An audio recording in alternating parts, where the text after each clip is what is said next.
Good morning, early birds. We're just about ready to get started here. We got about a minute to go. Thanks for joining us early. Let us know where you're tuning in from this morning. We are excited.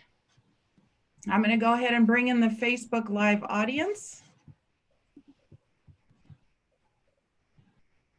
And I believe we have a connection. All right, let me just double check. I always like to pull it up on my phone so I can keep track of those questions. We are official. Okay. All right. Well, I have 9 a.m. Central, 10 a.m. Eastern time here on this Tuesday morning, October 27th. I am so excited today because we have a very unique topic that we're going to talk about on the RE/MAX Business Builder series. We've been doing these every Tuesday since September, and we will continue to do this through December 8th. However, there's a very big event going on next Tuesday in the US, so we are skipping next week so that all of you can hit the polls and go vote. I've already voted. I like to vote early every time, but it's a very important day, so we will not be having a Business Builder series next Tuesday. We will return on November 10th on goal setting, so that'll be a really important session. But let's go ahead and kick this off because I've got two really fun and dynamic panelists today that have a lot to share with you that I know you're going to take a lot away from. So here's what we're going to do. First of all, those of you that are on Zoom, please feel free to type in the chat box, type in the Q&A box where you're coming in from. But more importantly, Matt and Raegen want to hear from you. And we'd love to hear your questions. Please engage with us, engage with them. They're being very generous and sharing their time with us and taking time out of their busy schedules. So we love to hear from you. Thank you so much for being here this morning. For those of you on Facebook, I'm keeping an eye on comments and questions there too. Well, welcome officially. My name is Michelle Hoyt. I am Manager of Education and Development at RE/MAX INTEGRA. So welcome all of you from Ontario Atlantic region, from the US region, and all of our friends from the company-owned regions all across the US. And if anyone's tuning in globally, we welcome you as well. So we're going to go ahead and kick this off. Today is all about business networking. So what you're going to hear today, everyone, are two very different approaches, but also they align in a lot of areas in the way they approach how to get themselves out there and promote themselves and be active in the community and visible to everyone that's around them. So you're going to find out some really interesting things. This is Business Networking 101, but it's also Business Networking in 2020. So a lot of you are probably thinking, if you think business networking, you're thinking, do I stand in a room at these high tables and walk around and shake people's hands and pass out business cards? It's so different today. There's so many ways to go about it, and you will find that out from both Matt and Raegen. So let's go ahead and meet our panelists and we'll get going. So we're going to start with Matt. So Matt, tell us all about you, your background, how you came to be at RE/MAX, and any other fun facts you want us to know about you. Okay, well, thank you for having me. This is a lot of fun. Look forward to, I guess, sharing some things that we're doing and thoughts and ideas and whatnot. So my name is Matt Santagapita. I am based out of London, Ontario, up in Canada. I have been with RE/MAX for, I think, about 4 years. I'm married. I have a wife, Tara, 2 kids, Gavin's 7, Ethan's 3. So especially in 2020, we have a pretty chaotic household. I started investing in real estate when I was 18. I'm now 40, so a lot of experience in that aspect of things. I operate a team called the Santa Sells Houses team. We have 3 agents, our own administrative staff of 1, and our own marketing staff of 1. I've been licensed since 2008, which is, I think, was probably the best time to get licensed, because not that Canada had a huge effect from the 2008 financial situation that occurred globally, but we had a bit of, there's a bit of everybody holding their breath. So you actually had to network, you had to cold call, door knock, you had to do all those activities. Awards level, I'm a RE/MAX Hall of Fame award recipient and Chairman's Club, to give people kind of an idea of, I guess, where we sit from a ranking standpoint. Yeah, I don't know. I think that's about it. Okay, tell us a little bit about your market too, Matt. So the market in London is crazy, which I think a lot of, well, I guess crazy can be defined in different ways. So our market, London and surrounding area, we're probably about a population somewhere close to about 500,000. And that's if you kind of go about 45 minutes out from the center of town. Currently, we are in the strongest sellers market that we have historically ever seen. So the City of London, we have 1.1 months worth of inventory. Typically, London's a very conservative, slower moving city. And we have somewhere between 6 to 8 months worth of inventory is kind of the norm. So what we're going through right now is very interesting. Our average home price, as of right now, I think it's actually sitting at, if I'm not mistaken, 560,000. And to give people an idea, it was about 100,000 plus lower last year. So the market's on a tear. Housing prices are crazy in London. Well, actually everywhere, I think, but anyways. Thank you so much, Matt. Well, it's great to have you on here this morning. All right, Raegen, tell the audience here all about you. Tell us about your market. Tell us about your history with RE/MAX and anything else that you want us to know. Yeah, welcome. I'm super pumped to be here. So thank you for having me, Michelle. I work for a RE/MAX office in Sauk City. We're about 30 minutes north of Madison, Wisconsin. It's kind of a geographical point for you guys. We also have our main headquarters in Baraboo, which is about 45 minutes north. I grew up in Baraboo, have served or lived in the communities that I've served. I've been with RE/MAX 2 years, so relatively new. Real estate's kind of a family business for us. My mom opened our franchise 13 years ago, I think. I also have a sister who works with us, so it's kind of fun to do that. I wish I was in a market of the size of Matt's, but our two communities combined are 15 to 17,000 people, and our average sales price is like 175,000. So I come from such a much smaller community, but our inventory is also down. I think we're at about 1.5 months, struggling with that as well, but home prices are up. Madison is growing pretty rapidly, so we're seeing the ripple effects of that. I have a bachelor's degree in professional and organizational communication. So when we get further in this interview to talk about communicating and talking to people, I usually have no problem with that. I don't know. That's about it. That's kind of my quick talking points. Sounds good. Thanks, Raegen. So Yeah. keeping it in the family for sure. There's many stories out there just like that. So you're a legacy in RE/MAX in general. So I don't know. So Matt and Raegen, I'm sure you've seen, you can see the questions and the chats popping in. So you've got a lot of brand new friends from all over the network. Looks like we've got people from Wisconsin. Beth is on. Hey, Beth. And we've got from Toronto, we've got people from Brampton, all over. So thanks everyone again for joining us. So let's start with you, Matt, on this one. When you first got into real estate, how did you make it known to everyone around you that you were in real estate? And did you have any, I guess, reservations about that or any preconceived notions about real estate? I wouldn't say any so I've always worked in sales. So I came out of corporate sales with Bell Mobility. So for any Americans, that would be, call it like a Verizon or a Sprint, right? So I was in corporate sales.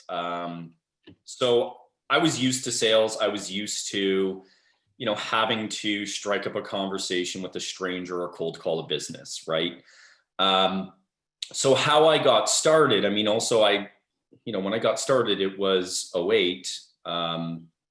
I had owned investment properties for years. So, I was already networked in with other investors. So I migrated to that niche to start because it's what I really understood, right? I have an accounting background. So I understand, a P&L and, how to, look at leases and expenses and say, okay, hey, this will hit your target, or do an analysis of, are these rents, undervalued? Is there an opportunity to increase it? The way I got started, '08 was a different time in the sense of, nowadays social media and the Internet of Things has changed the game. But I did an announcement letter, and it sounds, it sounds funny, but that's what it was. It was an announcement letter with letterhead, business cards to my sphere. And then I did follow-up calls, just introducing. Most people who know me knew that I, was a real estate investor. I owned real estate investment properties, multi-unit, everything from student rentals, single family homes with 5 bedrooms to, fourplexes. So, that was known throughout my circle. So, today, would I do it differently? Sounds weird, I wouldn't. And the only reason I say that is everybody still appreciates the nostalgic of the way things were done in the past. So now, obviously, you would still layer in some social aspects of things with an announcement, a business page.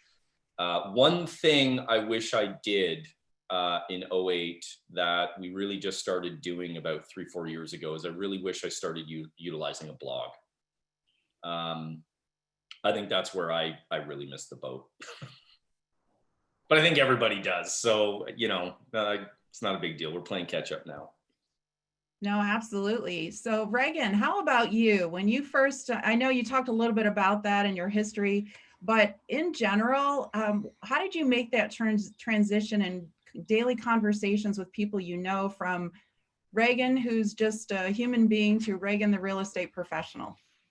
Yeah, Matt, I'm glad you said you wouldn't do anything different, because in 2018, when I jumped in, I also sent a letter out that had my business card on a magnet and a nice letter that said, "Hey, I'm now joining the business." I have a background in marketing and lived in California for a short time after college. But when I moved back is when I got into real estate. So I sent out this letter to my sphere. It was well received. Most of the people said, "I'm not sure what took you so long. But glad to hear you're in real estate now." But I had a lot of people that I'd see around town say, "Oh, how long are you home for?" expecting to see that I was just visiting, which gave me an opportunity in the coffee shops and the gas station at lunch to have that conversation with people that I'm not just back for vacation. I have moved back. I'm in real estate now. And it helped kind of generate that dialogue for me. So it was kind of an odd way to get to, I'm now in real estate, but it gave me the opportunity to talk to people about it. So let's take a deeper dive into the art of the approach. So Matt, you touched on this. You said it just came naturally for you. And I think that's where maybe a lot of your peers might struggle a little bit. It takes time. So the art of the approach is definitely an art form. So can you talk through a little bit more about, so you're very comfortable with it, but for those that aren't, what advice would you give them to get started with that? Just dive in. And it's maybe easier said than done. But just dive in, be okay with the idea of falling flat on your face. Just get up and keep running. I think the easiest, if you can always come from a place of contribution and trying to help someone, you're safe. No one's going to fault you for that. If you don't know the right answer, no one's going to fault you for that. Right? It's, if you don't, if somebody asks you a question related to real estate, just whatever it would be, and you don't know the answer, well, acknowledge that they asked you a question and just say, let me sit on that for a little bit and let me get back to you. And that's how you build your authority as the go-to person in real estate. And right now, I don't think the world's ever been in a place, well, at least I guess it has in the past a long time ago, but nobody alive has experienced this, I don't think. But there's a lot of questions right now. So, if I was jumping in, I would try and become that individual that source of knowledge, you know what I mean? That person who's like, if you got a question about something, I'll go find an answer. And right now, the truth is there is a lot of cases, not really a right answer. It's just a whole bunch of theoretical, well, this could happen, that could happen. I mean, we get asked all the time, where's the market going? I have no idea. As of right now, it's on a tear and there's no signs of it stopping. Now, you can unpack that a little bit and talk about, the financial markets, currencies, and different things like that, and, interest rates. But, the truth is, well, what do you think the world's going to look like in 6 months? Then I can maybe give you an idea of what might happen. But I think the key is just approaching people. It's Matt Santagapita calling from the Santa Sells Houses team. We haven't spoken 3 months, 2 years, whatever it is. If it's been a very long time, maybe apologize because you haven't touched base. But it's even just right now, do you have any real estate questions that I can answer? Can I bring you some clarity? Because there's a lot of confusion right now. Everybody thought the market was going to collapse and it didn't. Well, of course, 5-year fixed rate mortgages plummeted. Well, so Matt, did you ever get any, I guess, I don't want to say made mistakes, but when you first got started, and to help those watching, maybe someone that might have been kind of seeing you as a salesperson and weren't so open to having a conversation with you, and how did you handle that? So I'm I'm a little bit more blunt about things, which, I mean, truthfully, let's be honest, that can turn some people off. I know it has. I mean, you'd be crazy to think that it didn't. But that's okay, because I know that if I talk to enough people, I'm going to hit my goals. So, I mean, a specific example, I don't really have one where I've maybe done something where I've screwed up, but maybe it's just being too blunt about, what I do. It's, like my elevator pitch. We help people buy, sell, invest in real estate. Pretty simple. It's not fluffy, but I'm not a fluffy person. But at the end of the day, I think I always operate trying to bring value, trying to up my game of knowledge. And I think if you always most people come from a good place. Most people aren't, trying to do anything crazy. I think if you're just there to contribute and try and help and guide people, you're solid, and you're going to fall on your face. I mean, you'll tell somebody, yeah, I think this is going to happen. And maybe the opposite happens, and it's okay. But as long as you can maybe explain why you thought that. Sure, absolutely. Raegen, how about you? Let's talk about your approach to approaching others and what's worked for you. And if either of you want to comment, if you've ever been to any formal presentations on networking, please feel free to share. Raegen? Yeah, first of all, I'm the kind of person that you probably hate grocery shopping with, because I will stop and talk to literally anybody about the sauce they're picking out or the produce or whatever. I'm a pretty chatty person in general. But Matt touched on it, right? I think as long as you come from a place of value and trying to contribute, you do set yourself apart as that expert, right? You're not just word vomiting real estate knowledge onto people. That feels salesy and that feels pushy. But if you come from a place of value and education, it's really a service to the people that you're trying to reach. I also think the best part about becoming a good talker is being a good listener. So if you can really, right, you can ask a person one question and they'll ramble for 30 minutes. But if you can get to the root of what they're looking for or what they need from you, that really sets you, as their go-to person. I've been to a few formal networking events. And like you said in the beginning of this, they're sometimes stuffy. You stand at a table and you talk to people.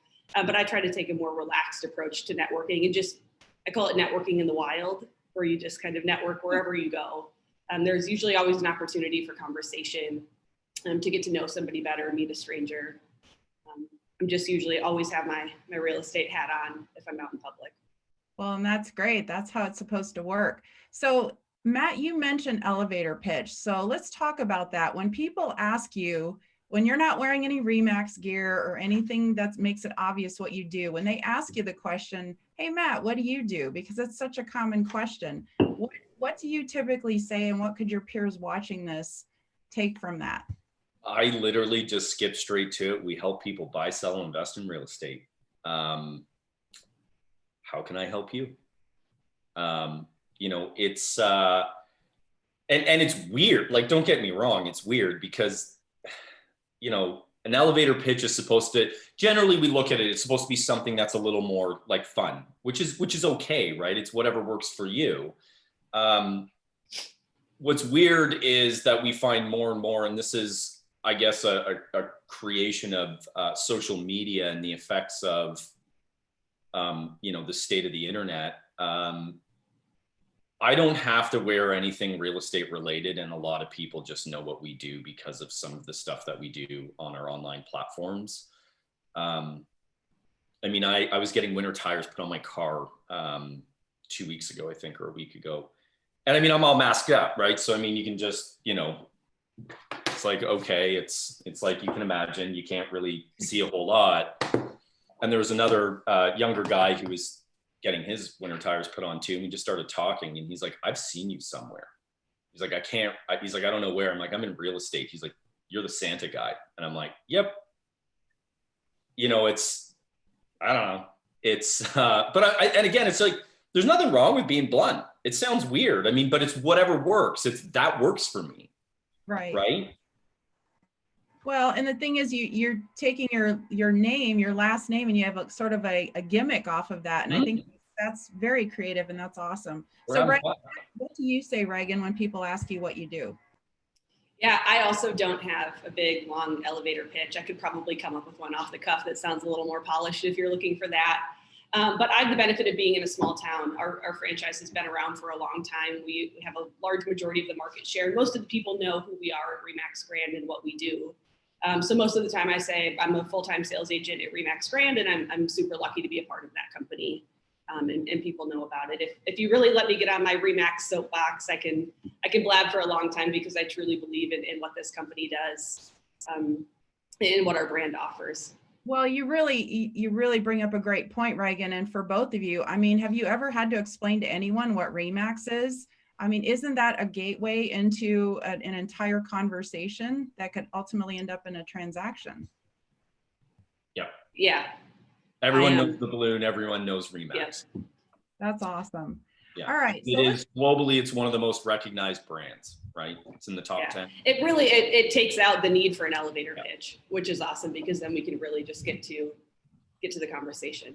Exactly. And then you don't have to spend the first 30 minutes of your listing presentation explaining what your company is and who it is and where it is. So that's good. Yep, so let's awesome. Let's talk about the community in general. And I know you both have some really great things to share in this area.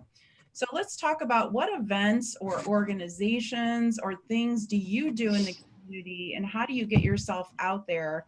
And also, what advice would you give your peers in the process? We'll start with you, Raegen. Yeah, I'm huge in our Chamber of Commerce. I believe in surrounding myself with like-minded business people, and I found a great community there.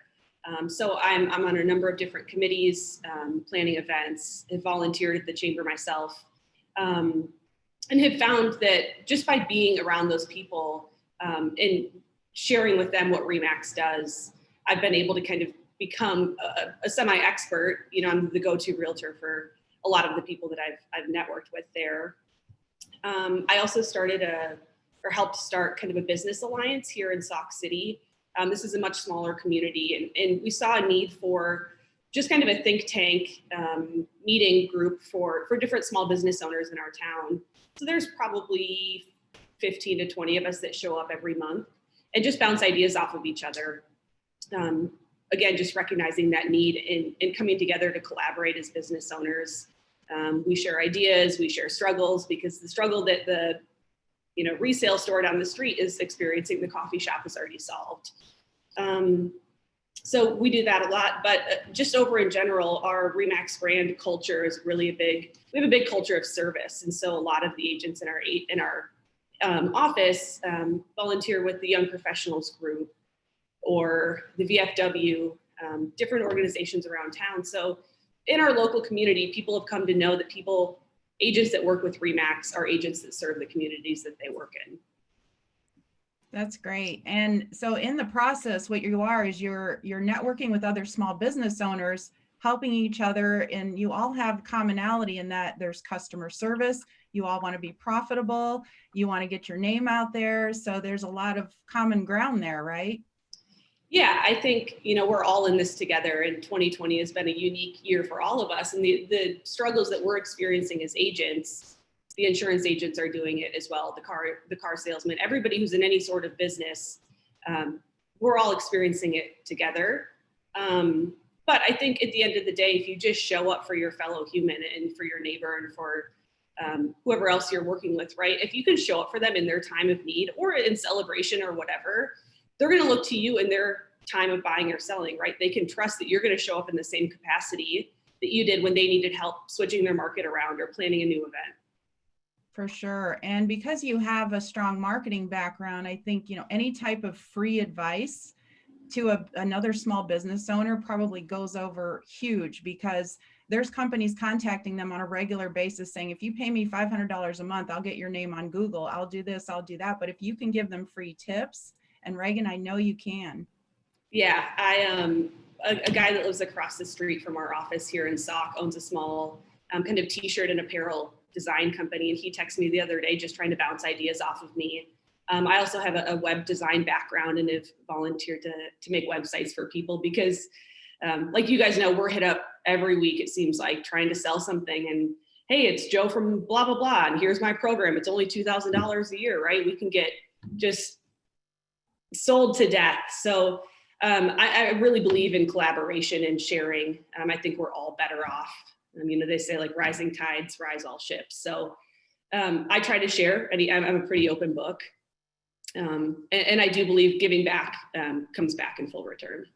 Definitely. And right now, everyone, as we all know, across the entire globe, small businesses are hurting because of the pandemic. And if you're in a position to reach out and help because you're a small business too, then, I personally, I make sure to always order local and small business when I'm ordering food. I try to stay away from the chains, no offense to the chains, but we've got to all kind of pitch in and help out because they are struggling. So that's great, Raegen, that you're doing things and you're networking. Last week, we talked about social media and how important it is to promote the other small businesses in your community and to tag them on posts and give your own restaurant review if you would. So it sounds like you're doing a lot of those great things. So Matt, I know you have some very unique approaches to what you do in the community and what you do for the other small businesses. So please share. So I guess some of the stuff that we've done for community, I've been a part of, like, I call it like the more old school networking groups in the past. And again, they're fine. There's nothing wrong with them. But I generally have always kind of fallen to the, how can we kind of do things a little different? And so years ago, we started putting a lot more focus on, we were talking like, what's the idea of a realtor? If you could really explain, you're a connector, right?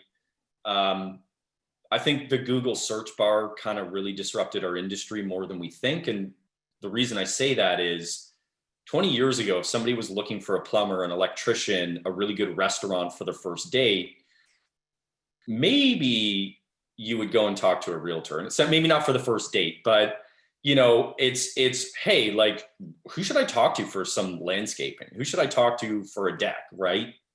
So I have asthma. That's what my cough is. So we started this idea of exploring the city. And I have a passion for small businesses. My father was a small business owner. Long story short, he owned a independent hardware store in downtown London, and we lived through the creation of, Rona, Lowe's, Home Depot, kind of all of that. And then like the local hardware store kind of slowly disappearing. So I've always been a small business supporter and local business supporter. So what we did is we thought we would explore the city of London, because as you think, oh, I know everything about London. I realized I really don't know a whole lot about London.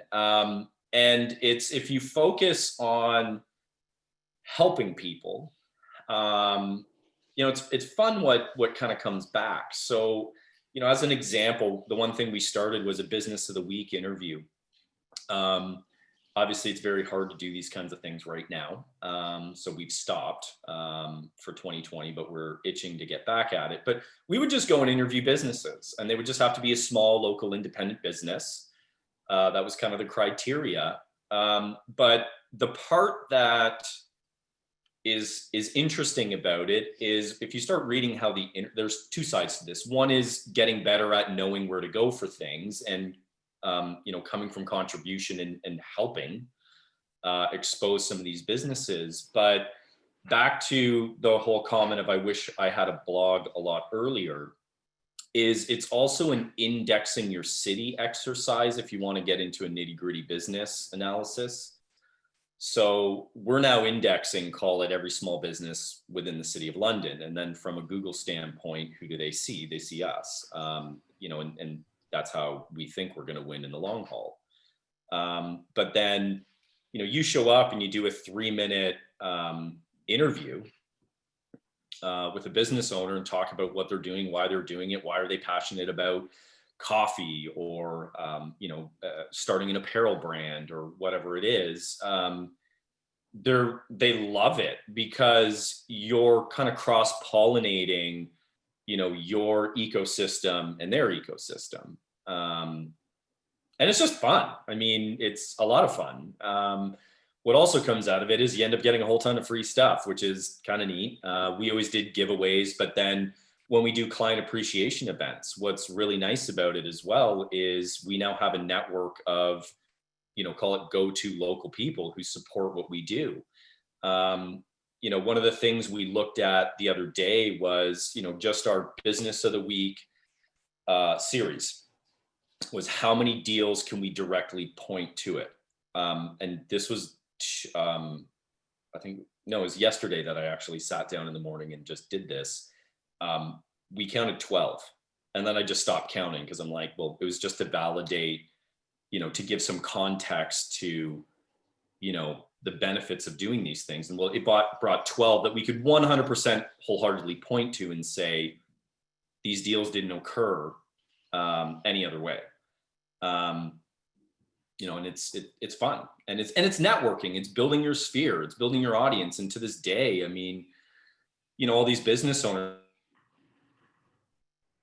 Oh, Matt froze a little bit. We lost him. Hello, Matt. That people are throwing out there are crazy, and so like it's you become that, you are that go-to person for real estate. They figure it out too, right? I mean, and it's an enjoyable experience for everybody. Well, now I think you were supposed to share your screen, Matt, and show everybody. We're gonna have a little show. Oh, yeah. You want me to go through this? Yes, we did. Raegen and I were so excited when we saw this. Okay. Yeah, it's awesome. Yeah. So, okay. All right, I can. Let's hold on. Let me get it open here. So Raegen, how often while he's getting that ready, how often do you meet with those different groups that you're involved in? Definitely monthly. The chamber, because I'm a part of a couple different committees, more than one time a month usually. Great. All right, we see your screen, Matt. Thanks, Raegen.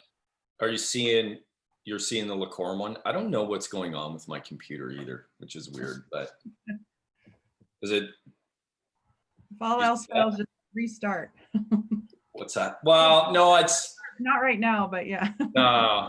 Anyways, so I guess long story short, this is call it a partner company now. So Lecorum came to be with a personal blog that we started to create, which was called Santa Knows Best. And obviously it makes sense when it's just me. But when we started this, we didn't think it would get as big as it did get. When we started doing these interviews, we actually ended up having business owners who started asking, how can I get videos like this done? How can I do explainer videos? And then we just saw an opportunity, and, now we have Lecorum. If anybody's wondering what Lecorum means, it is Latin for the protector of the local people.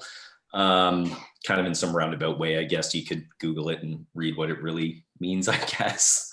But anyways, I'll just kind of give you a quick run through. I don't want to dig too into it because I could talk for 2 hours on really getting into the nitty gritty of why we do exactly everything on here. But it's interesting, right? And so I think, and this is my own personal opinion, well, no, let me say this. When it comes to anything online and social, do what you're comfortable with. And not everybody is comfortable doing 5 Facebook or Instagram stories a day. And that's okay. Just figure out a way of doing something where you stay visible. You know, truthfully, I personally don't feel comfortable with it. However, I do it a little bit, but I'm more comfortable chasing search terms and long, you know, I have a longer view on things with organic SEO. But anyways, so Santa Knows Best 2 years ago was changed to Lecorum London. And so what this is, I mean, it's a community blog. We have multiple categories. We have Best of London, local businesses, latest news, neighborhoods, shop, about us, contact us. And I'm going to just kind of quickly go through and just talk quickly about a few things. And then if anybody wants to talk a little further details, feel free to connect with me. You know, we can do a Zoom or a phone call, or, you know, even if you just want me to explain something in email, I can do that. So one thing that, you know, we decided to do Best of London. I mean, everybody's always curious. It's like, you look at like what Yelp does and things like that. It's, you know, where are the best places for different things, you know? So best donuts, best places for fall colors in London, best menswear, best dog parks. And again, with this, with a big focus on local, small businesses. But a lot of this stuff, what's interesting is it has, people say this has nothing to do with real estate. And I argue it has everything to do with real estate, and our industry got it wrong. Because if you have a client who has 4 dogs and they've referred to them as fur babies, you better know where the best dog parks are. And we miss that a lot, right? So as one example here, and this one's an interesting one. So best art galleries in London. That went up October 9th, and it already appears in the 2nd position of Google if you were to Google best art galleries in London, Ontario. That'll probably bring us 400 people to this website every month till the end of time, till someone turns off the internet. Amazing. Now, as of right now, actually, well, I'm just going to keep going and then I'll explain, because people look at this and they're like, yeah, there's not a ton of real estate on here. Well, there's a reason for that. We did local businesses again. So these are business profiles for local businesses. You know, everything from home builders to tanning to Tourism London, Tree Lane Farms. Ilberry and Goose is a big apparel company in London. Tree Lane Farms here, we've had this up for a little while. This is an example of our Business of the Week interviews. I'll stop it there just because it is pretty lengthy and no one wants to watch that for 4 minutes. But again, so we have, you know, you can come here to find out where it is. We have a map. These are supposed to show their social icons. For some reason, my computer's acting up and I don't want to just reset my browser because I don't remember all my logins for everything. So Matt, really quick, what do you outsource on this? Is the design, the development, the SEO, the video? Talk us through that. So we have our own in-house marketing team, which is really one individual. His name's Carlin. We call him Man Bun. He has long hair and he wears his hair in a bun. We have our own camera gear. So we have kind of 2 of, I guess, well, we have 2 Nikons, we have 2 Sony A7 IIs. We have, I don't know, 6 different lenses, 8 different kinds of lights. We have corded microphones. We have wireless microphones. I don't know, 6 tripods. Everything from big ones that sit on the floor to small octopus ones that you can wrap around a pole. Drones, everything. We in-house use our own staff to create the videos that we do. What we do outsource from a photography and video standpoint is anything related to our listings. And it's just because the amount of work that's going into some of our online content, it works better for us, to kind of separate the two. Did I answer? Yeah, I answered that. Yeah, no, I guarantee you've inspired a lot of those watching now and who will watch this after the fact. I know Raegen's all fired up to do Yeah. some community. So Yeah. This website, we're starting to move to going internal with it, or I guess Lecorum's going internal with it. When you get into building very elaborate websites, it really does make sense to have someone working on it all the time. So, this website, when you look at content being added, minimum, there's one piece of content being added to it a day. And it's all custom. So you do need somebody, if a glitch happens, to be able to jump into the back end of it and, fix it. And it could just be even like text gets thrown off. It's to give people an understanding of what a dev person is when it comes to website work. It's a contractor for a house. They're just a contract, like it's a jack of all trades who just can kind of fix a little bit of everything. To give people an idea for like Tree Lane Farms here, we're on page 1 for Google for both text search, video. Our video shows up as actually the top 4 videos. And then we also show up in images. Latest news are really important if you're interviewing a website development company or vendor, like Matt said, then to ask these type of questions to see examples. What advice would you give them on finding the right person, Matt? It's tough. We've gone through quite a few web developers. The best thing that you can do is spend a lot of time mapping out exactly what you want and how you want it to work. When you do not have a lot of experience in web development, you got to think of it as if you're talking to a web developer, they speak a foreign language. So, if you say IDX, most have no idea what you're saying. They're like, what does that mean? Right? The best thing would also be to find examples of things that you want to do. So other websites that kind of are very close to what you might want to accomplish, even if it's taking 5 elements from 5 different sites and pulling them together. But give examples and get very clear on how you want things to see or to look, sorry.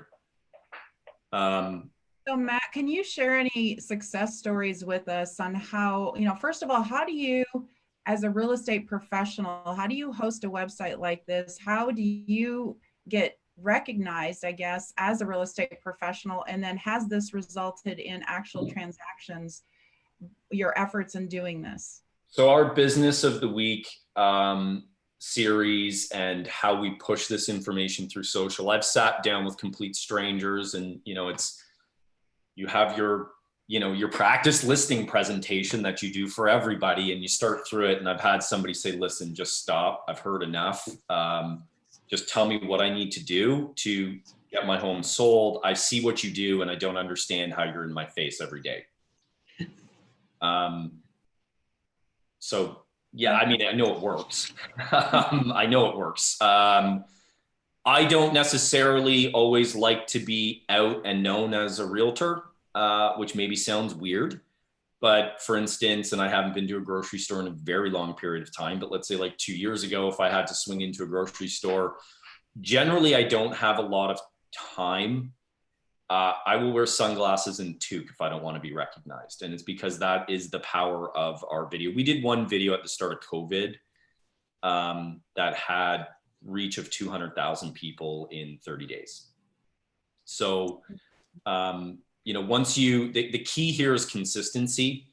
Anybody in real estate, probably the best thing that you can do is do a market update, especially right now. So ours is the Monday market update. We're 189 episodes in over 3.5 years and haven't missed a single week.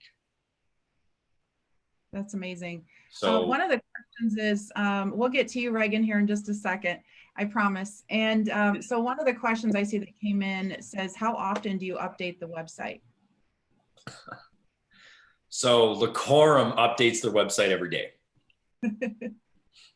Yeah, not you personally. I mean, yeah, and that's but yeah, and I mean, so like just to, I guess, quickly go through it. So if you know, latest news. So we do a lot of real estate related stuff on there.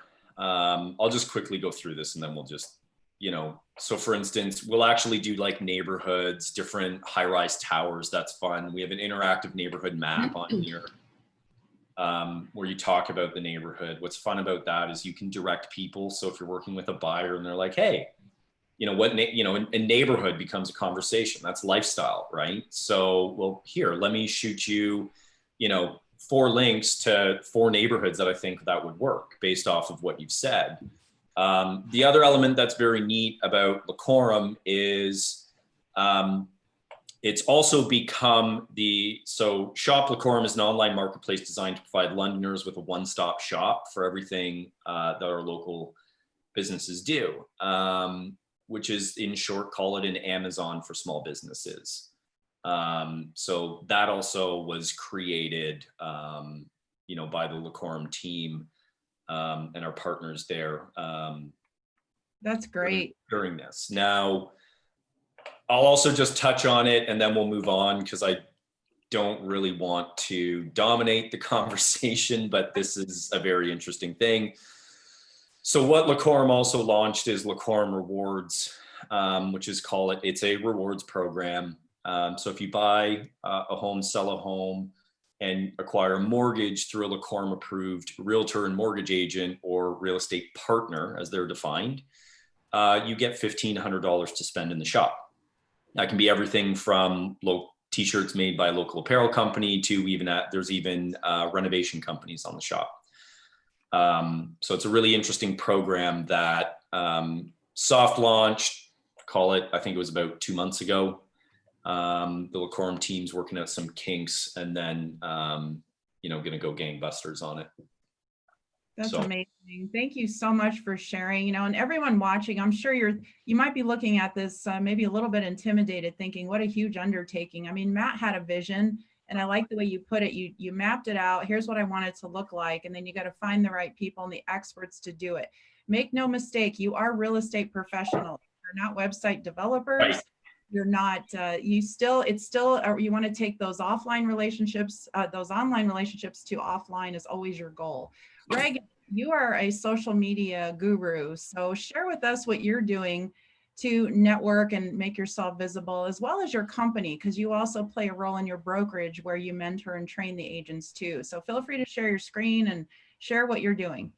Yeah, no, I love that. Just to touch on what Matt just shared, I think that's awesome because in the minds of people looking to buy or sell, if Matt's an expert on the best donut shop or the best art gallery, right, there should be no doubt in their minds that he's also an expert in real estate. So really cool what you've done there, Matt.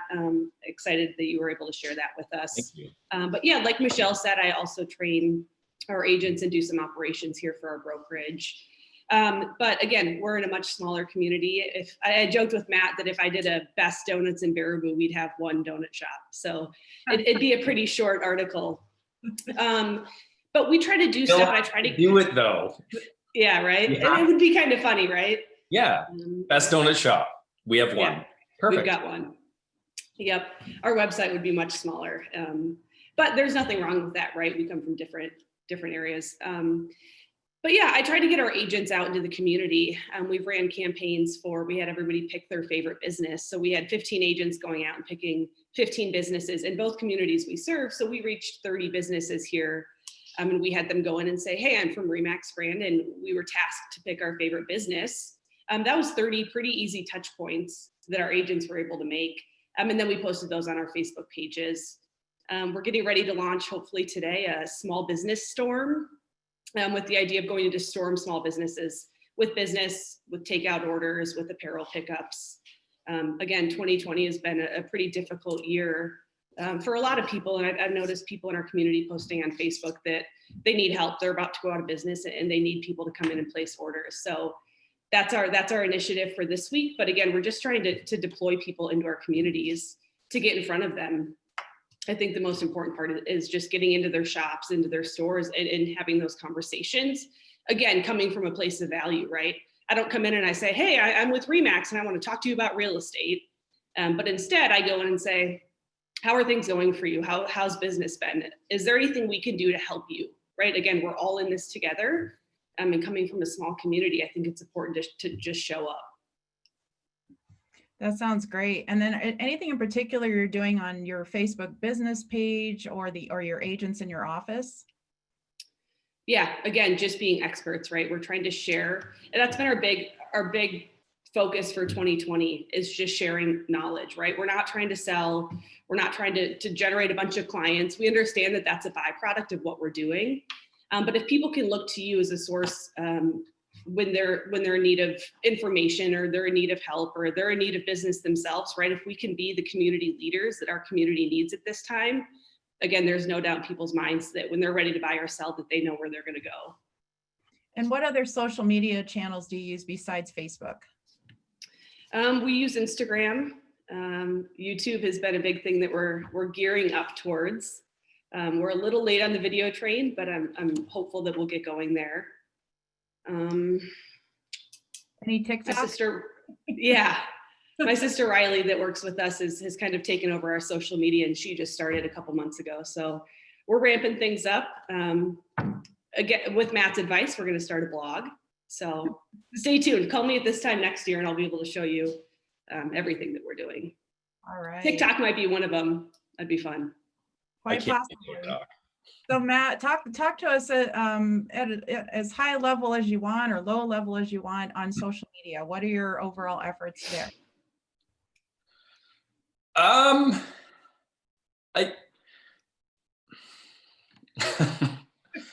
would say, okay, whatever you're doing, and this is it's going to take a little bit for me to explain this.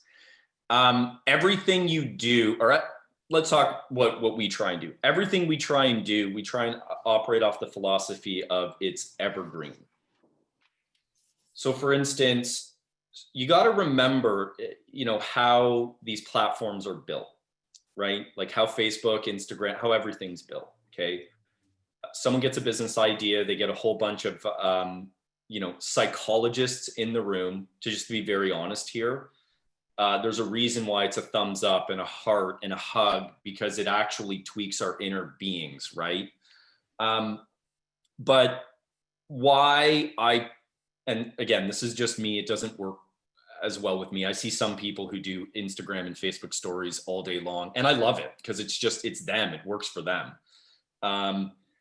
I believe in doing things that last forever, which is why we put focus on a blog, because you can share content from a blog if it's text or if it's video. Don't get me wrong, should we actually be doing more stories and kind of like off the cuff stuff on social media? 100%. 100% we should. I think everybody always can be. I prefer to lean towards whatever we do can either stay on YouTube forever, which then can be layered into a blog, which has written text, an image post that lasts forever, things like that. I mean, to give people an idea, we have a 64 terabyte hard drive that our creative content sits on. That's big. Okay. And when you get into doing this stuff, we like to keep all of our raw footage, because you never know when you can kind of like pull it out and do something. But Facebook and Instagram, the easiest way to really explain it, and I feel like I'm like poo-pooing it, and that's not what I'm meaning. A lot of people forget how it's created. It's created to be a hamster wheel. If you have an iPhone and every day it tells you how long you've been on your phone, you can actually see there how long you've been on Facebook or Instagram. These platforms are designed for that. Now, why I talk about it is because as realtors, you also want to know that, because your audience is glued to them the way we are, right? But if the problem that I have with some of these platforms and the things we do is if all you do is focus on, let's say, stories or reels, they don't stick forever. They have a shelf life. Whereas if you do a blog with a video, let's say, well, you can share the video onto social platforms, but it stays forever, right?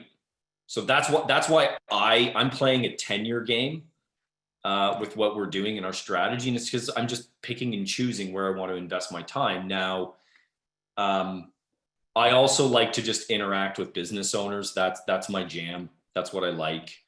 I'd say gravitate to things that really interest you on social.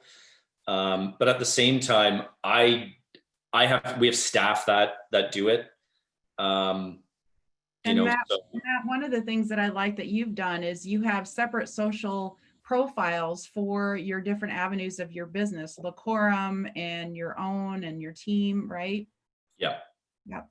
So one thing, I guess the other thing to mention here too, if you're married, you should make sure that you check with your spouse on their comfort level of what you do on social from a personal standpoint. And I don't mind, like I love my wife. I value her opinion probably more than mine, which sounds weird to maybe say, but I do. Because I think I tend to be on the crazy side of, well, let's just do it and see what happens and who cares, right? Where she maybe thinks about it a little bit more. Facebook and Instagram are designed to be more personal platforms.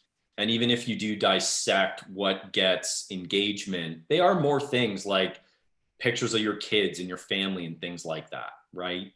As a family, we made the decision to not really put our children on social as much. And that's fine. I don't have any opinion of somebody who puts it on there a lot. I don't. It's, you do what is comfortable by you. But I do believe in separating things. I have all personal accounts, and then we have team accounts, right? So we have, Matt Santagapita, you can find me on just about every platform except for like TikTok. It doesn't work for me. Just that's it. But like Facebook, Instagram, LinkedIn, Twitter. Sure. Santa Sells Houses team, we're across all platforms. And then again, the Lecorum, they're on all platforms as well. But separating it, I think, makes sense. Thank you. You bring up a really good point. I mean, obviously, to do what you do, your family needs to buy into it for sure. You need their support. So Raegen, I mean, you have a very common situation in real estate where you have a family legacy going on. But to your extended family, cousins, spouses, significant others, how have, for your entire family, how do those members interact with you in your real estate business? Because that's part of networking too. Do they carry your business cards? How do they help you? Yeah, that's a great question. I come from a great family. I tend to like them quite a bit. I was telling you, Michelle, earlier that my dad, who has no relation to the real estate side of our business, shared the link to this and was so proud. And he's also in sales. And so he was telling me some of his colleagues and friends were really excited about my RE/MAX webinar. So that was cool to see. When I sent out my Sphere of Influence letter 2+ years ago, I told you I included my business card on a magnet. It's become kind of a joke between my friends on who still has their magnet on their fridge. And I'll have friends call me up like, hey, I need more business cards because I'm not giving away that magnet. So I have very supportive friends and family. A lot of different shops here in town I've dropped my business cards off at, and they've graciously put them up. I have people ask me all the time for different materials and stuff. Let me see. A couple years ago, I gave out coolers. We had a particularly hot summer down here. And the cooler said, for the coolest move in town. And it had my information on. I gave those out to friends and family, and those have been kind of a little novelty gift that's been around for a while. So at Christmas time, everyone gets RE/MAX swag from Raegen, right? Yeah.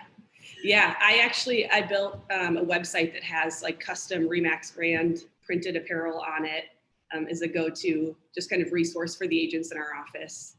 So that's a pretty good idea, Michelle. I'll just give everybody RE/MAX t-shirts for Christmas. Well, I have to tell you, I've seen there's an agent in Northwest Indiana, Brad Anderson. If you're watching Remax Countywide First, he gets T-shirts made that say "I love my realtor," and it's got his name on it. It's got his phone. He goes, "My clients wear them. I see them in the grocery store wearing my T-shirts." He gives them to them at closing. I mean, it's like a $9 T-shirt, but it goes over so big. So that's huge. So speaking of other Remaxers. What is really quick on networking with other Remax agents for referrals? Because that's a huge part of, that could be a really great source of residual income for both of you. So can you talk to me about conventions you've attended, how you interact with the other Remaxers, and how that's paid off for you? We'll start with you, Raegen, on that one. Yeah, again, I'm a Remax super fan, so I try to attend any event. This has been a tough year because I want to get out and see people. But again, whether I'm at a Remax event or wherever else, I always just try to put myself out there. And I believe there's a relationship to be made wherever you are. And at a Remax event, right, we already have one thing in common. We're both Remax agents. And so we have some common ground that we can build a relationship on. So I try to challenge myself when you walk into a big convention room and there's a bunch of seats to sit next to somebody I don't know, which is probably a nightmare for a lot of you listening. You're like, I would never do that. But I try to do that. I try to push my boundaries and get out of my comfort zone a little bit, because I know that there's a reward if you can just take that leap to meet somebody new or to network with somebody else. It's a little uncomfortable at first, but the more you do it, the better it gets. I think that's a great approach. Matt, how about you? Yeah, I mean, well, this year has been a weird year because, well, I mean, we're in the middle of the pandemic. So, I mean, going to events is kind of not happening unless they're live, like or via Zoom, right? But I mean, getting out to things like R4, Torchbearer is another group that I'm a part of. I think the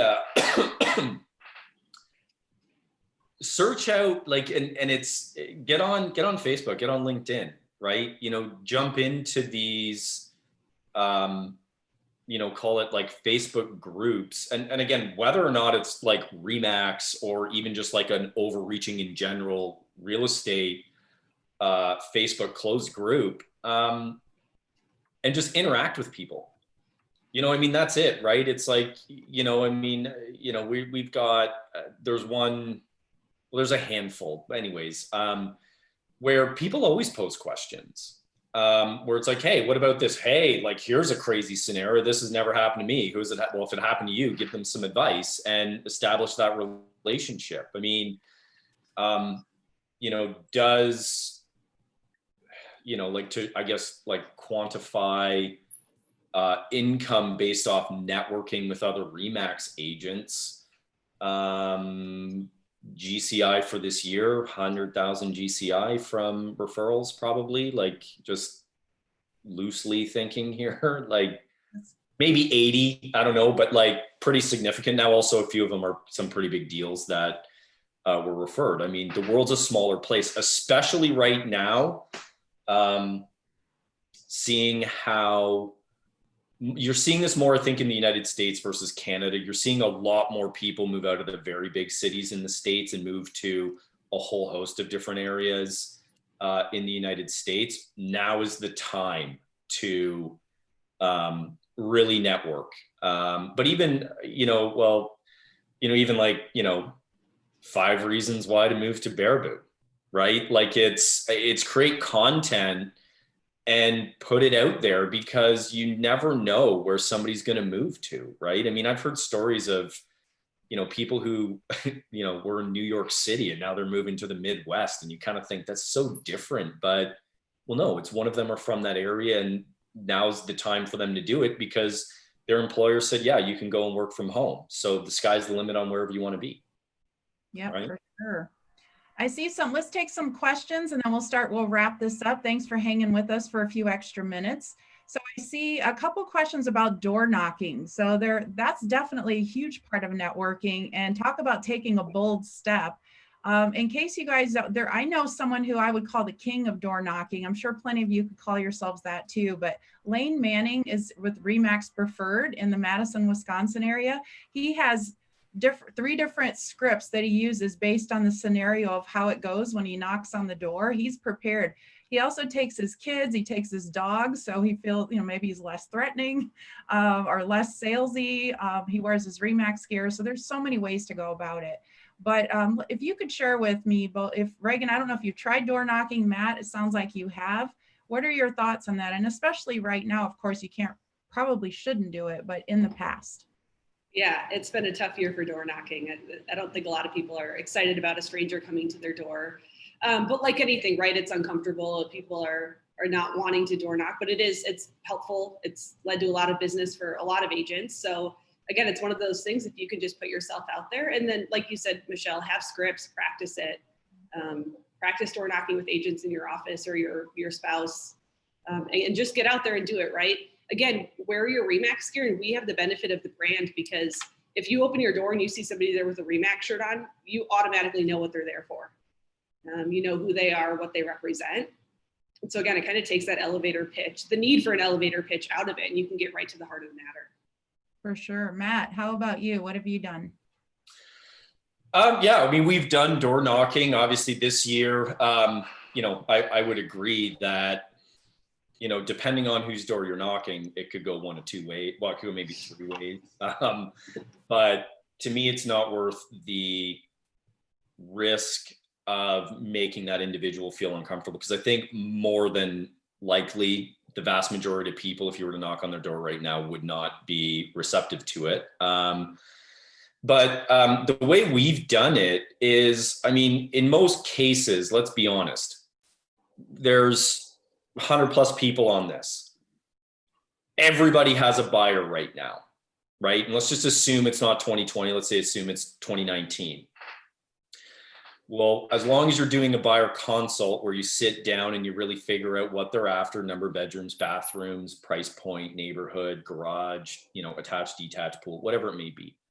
One of those things is also area of the city that they would like to live in, and maybe style of home. Okay, that's all you need to door knock, in my opinion, because it's showing your value and you work hard for your client. Hey, it's Matt Santagapita from, Remax Center City and the Santa Sells Houses team. We have a client, Jane and John Doe, who are actively trying to buy a home in your neighborhood. And as you know, and you're well aware of, inventory is very low. So we're just canvassing the neighborhood, or door knocking, whatever term you want to use, to see if there are any homeowners who are interested in selling their home. That's it. Perfect. And I mean, let's just be honest, I'm not a realtor and I'm just a homeowner, and I'd be like, and this happens. You're knocking on doors for your clients. Yep. We work very hard for our clients. It's that simple, right? I think we overthink it, but it's like, okay, who are you working with? You know what I mean? If you've got 5 buyers that, want to live in downtown London, I'll just say, for instance. Okay, well then, I mean, there you go. That's all you need. I mean, if you Right. I mean, if you've got 5 buyers, they haven't bought a home, you need to find one. That's your job. So you can pick up the phone, you can call your database, you can door knock. I mean, most people, belly to belly, I think, is truthfully more enjoyable once you get into the swing of it. I think one thing that I'll add to this that maybe helps people, get an accountability partner on these things. So, and this isn't your best friend in the office. This is somebody who will tear you to shreds if you don't do what you say you're going to do. Right? I love it. If you need me to do it, I'll do it. I'll rip you apart, and I will pull out daggers, and I will say, listen, do you remember why you wanted to hit your goals of hitting X amount of transactions? It's because you want to take your kids to Disney once it opens up. And at this rate, you're not going to. So why don't you do this? Why don't you get up? Why don't you go tell little Johnny and Susie that you're taking them to Disney World next year when it opens up? And now it's on you to make it happen. And part of that is door knocking and actually doing what you say when you have a fiduciary contract with your clients that you are going to find them a home. Love it. You see my intensity go, but that's it, guys. One other thing, I didn't add this earlier, on the, what would I do different when I first got in? Hire a coach. Anybody who's got a pen, Red Apple Coaching, Marianne Gillespie. to me, is the best coach out there. She's helped me immensely. She keeps me accountable, and she has zero problem not being my friend and getting me to my goals. And that's what you need. Yes, So sounds crazy the way I say it and the intensity there, but that's it. I mean, what do you want to accomplish? You know, I mean, like, why should a buyer work with you? Because I'll go above and beyond. What percentage of realtors door knock? 2%, 5 tops? Very low. Yeah, it's very low. Well, You know, and and now how, I guess, how we're able to door knock neighborhoods in 2020, well, you do it over the phone. And in our database, we use tagging, and we have every neighborhood in the city of London in our database, and we tag our database accordingly. So if we do meet somebody who says, hey, I want to live in Oak Ridge. Okay, let's search. Who do we have in the database in Oak Ridge? Oh, there we go. We have 12 people or 20 people or 30 people. Great. Let's start there. And you start with an email, and then you do a follow-up phone call. Hey, it's Matt Santagapita. I sent you an email. We have 2 clients who are looking for homes in your neighborhood. This is what they're after. You guys thinking about selling? Neighbors thinking about selling? You talking with your neighbors a lot? Next time you see your neighbor, ask him if he wants to sell. there you go. Wow. I mean, it's to the point, but have fun with it. And I'm weird, right? But whatever. No, you're not. I see coaching and motivational speaking in your future, Matt. So that's for sure. So Raegen, there's a question directly for you, and then we'll start to wrap it up. So the business meetings you're hosting, are you doing them on Zoom right now or in person, and how formal are they? She's also, this is Anastasia. She's asking, do you have an agenda for those meetings? Yeah, so they started in person, but unfortunately we're not able to do that right now. So they are over Zoom. They last about an hour. No formal agenda really, because I don't think life has an agenda. So a lot of times it's open forum discussion. We allow every business owner who comes to share what's going on in their business. If there's any events they want to promote, we try to cross promote each other's stuff. We kind of have a spider web of networking happening here in town, which is awesome. And then, yeah, it's pretty casual right now. I foresee it being more formal if we get back in person. But right now there's so much going on that we just try to keep it flexible and open for everybody. Very good. There's a request to show your magnet, by the way, from Greg, your fellow Wisconsinner in Milwaukee. Oh, I don't have one here with me. I don't think. But okay. No, I'll send you one, Greg. Yeah, Martha from Minnesota is asking any good client giveaways that you want to share really quick, and that'll be our last question, and we'll wrap it up. So either of you have any good client giveaways you want to share, and that are at least that are allowed within compliance? And so I guess what do we do? Well, I'm a coffee person. I drink probably 2 liters of coffee a day, which some people are, that's disgusting, but I love it. So it works for me. And when I'm on vacation, I very rarely drink it. Anyways, we do mugs, you know, black and red mugs, branded. They have a nice weight. Why I'm saying that is that I would say if you're going to give people or do something, make it so it's something that, again, with an evergreen philosophy. We have people where we give them a mug and it becomes their favorite mug. And then when you do a follow-up call, they're like, hey, like, can I get another mug for the office? Like, you know, like Susie 5 down stole it from me. Oh, like, sure, here's 12, like, you know, whatever. But like other things like past clients and what we've migrated to, we give people credit to go spend in the shop and support whichever small business resonates with them. We're also right now looking at trying to piece together some virtual client appreciation events. So we're exploring a virtual escape room and then kind of trying to think, okay, can we tie it into kind of some local, you know, like food places or something else that kind of makes it a little bit more interesting. And we're hoping to do that kind of like for end of November, start of December kind of thing is what we're throwing around for that. sounds good. And Raegen, what are you doing there in your office? Yeah, I agree with Matt, right? You have to give people something that they're actually going to use, because there's nothing worse than spending money on something that's going to go in the garbage. Those coolers that I mentioned earlier, those were a pretty hot gift because my friends and clients take those coolers to every event that they go to, and then it's shown to their top 25 people.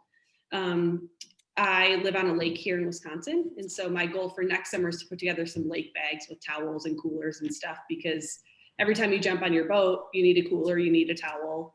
So that's kind of next year's plan. But again, just give people something that they're going to use and not throw away. Definitely. And make sure your contact information's on it. Visit the Approved Supplier app inside of Max Center. There's a whole Approved Supplier portal. Check it out. You can have Remax gear just automatically set up and personalized for you. All right, let's go ahead and wrap this up then. Thanks for hanging with us for a little bit extra. So Matt and Raegen, you guys were awesome. Any final words of advice to the audience on networking in general? Raegen, we'll start with you. Yeah, just do it. Get yourself out there and don't be afraid to fall on your face and fail, right? I think everybody says, I don't want to network because nobody will talk to me or nobody wants to hear from me. But in reality, everybody wants to, right? The worst that anybody can say is no, and they weren't talking to you before. So get out there and make yourself known and give back to the communities that you're trying to serve. Well said. Matt. Yeah, I mean, same thing. I mean, just go out, do it, try different things. I mean, you know, and it's maybe just like get creative. I mean, I understand that maybe not everybody wants to go to like, you know, call it a hardcore networking group. I get that. So then just go and do it. You know what I mean? Like go and just like call a business owner, say who you are. Hey, I'm just curious. Can you tell me about your business? I know nothing about your business. I know you make donuts from what I see online, but I know nothing about your business. That's networking. You know, and maybe gravitate to things that you're really interested in and know something about. You know, I know like there was a question there from a gentleman who has spent 29 years in the Army. Okay, I've never served in the Army, so I know nothing about what interests people in the Army other than guns, gun ranges, maybe Humvees, and I'm not meaning to be like rude or anything, but I mean, let's just be, I know guns are fun. Right? They can be. But it's connect with just things that work for you to make it easier, and then start maybe going out of your comfort zone. And really, if you fall on your face and you know, like Raegen says, like if somebody's like doesn't want to talk to you, what do you do? They weren't talking to you before. So let's just move on next. Nothing to lose. And if you're like, and if you're coming from a place of contribution and just trying to bring value, and you know, and especially now, I mean, with small businesses, you know, maybe the networking is just, how can I help? Yeah. Right? Like it's like, oh, well, like, hey, we're suffering, sales are down 50%. Great. Why don't we just, you know, why don't we do something like this? Do a Facebook Live and talk about their business, you know, write a blog about it. You know, go and order 6 donuts and share 6 posts about each donut, talk about what you really liked. I'd be interested in that. No, I love it. Well, thank you so much, Matt and Raegen, for spending time with us this morning. I know there's going to be a lot of you watching this after the fact, so just want to we love sharing with you. We'll be back on November 10th on goal setting, so we'll be featuring another Ontario Atlantic and a U.S. panelist. So thanks so much for tuning in, everyone. We really appreciate it. Go Remax, and all of you in the U.S., get out and vote next week. Take care. Thanks, guys. Thanks for having me.